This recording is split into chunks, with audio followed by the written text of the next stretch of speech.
Saya nggak tahu apa namanya berapa berapa inunya ya, berapa jumlahnya ya. Karena memang kita kan minum setakarannya kita saja. Karena dari zaman dulu mah kita eh, apa tuh namanya ya? Dunia pengobatan herbal atau natural ini kan banyak menggunakan kaidah-kaidah apa namanya ya, tubuh kita ya. Misalkan kita bicara tentang kunyitnya sejempol lah gitu kan, jahenya sejempol lah gitu-gitu aja, tapi jempol sendiri bukan jempol gajah. Kalau jempol gajah kan gede gitu loh.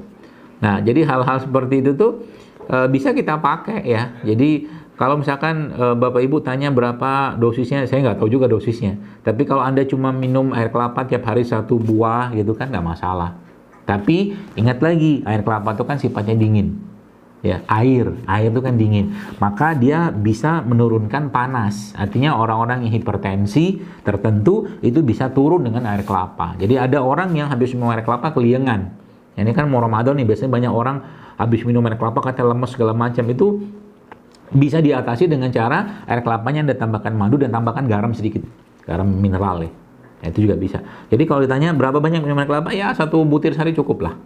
Ya. Atau mungkin nanti kalau sudah misalkan badannya sudah lebih fit, lebih enak ya di stop dulu, nanti minum yang lain gitu kan. Mau kelapa tua, kelapa muda, kelapa hijau, kelapa macam-macam lah kan, kelapa itu begitu. Ya, jangan kelapa bakar aja. Kenapa kelapa bakar saya tidak sarankan? Karena setahu saya ya di dalam air kelapa itu kan ada asam amino ya, dan asam amino itu kan air kelapa bakar itu kan dimasukin itu ya gentong ya, apa namanya? Kayak tong besi itu loh, kemudian dibakar di situ kan panas lah dia.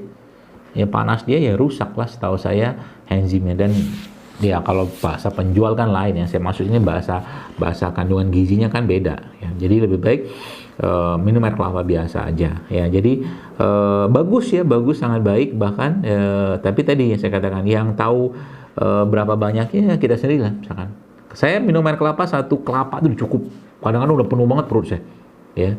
Nah kan konsepnya kan kembali ke konsep Nabi tadi, jangan makan sampai kenyang gitu loh. Kenyang itu kan perutnya penuh, lambungnya penuh kan gitu. Maka minum air kelapa itu berapa banyak ya? Kalau Anda berada kelapa yang gede gitu kan ya, mungkin 3/4 atau setengah dari kelapa itu sudah sangat cukup ya, nggak perlu minum semua ya. Apalagi makan sama daging ya, kadang-kadang malah itu banget kita apa namanya jadi malah kenyang ya. Wallahu a'lam bishawab.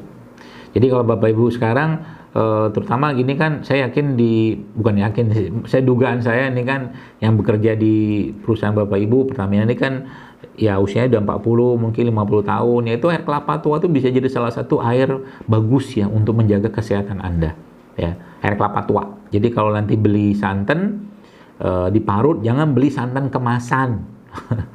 Santan kemasan itu santan yang udah dalam pabrikan itu loh. Santannya tuh beli pasar ya. Kelapanya air kelapanya diminta, minum tuh air kelapanya, lagi mau jogging ya, kalau lagi naik sepeda, lagi heboh-heboh sepedaan nih, minum air kelapa ya, jauh lebih baik ya. Minum air kelapa, makan kelapanya, camilannya kelapa kan sehat tuh, camilannya air tajin, air beras gitu kan, atau mungkin cingkong segala macam, itu jauh lebih sehat di saat wabah sekarang daripada yang lain, aneh-aneh ya. Jangan bangga-banggaan dengan botol-botol air isotonik yang ya udah kemasan kayak begituan. Kita bangga dengan apa yang Allah ciptakan. Allahu a'lam bishawab.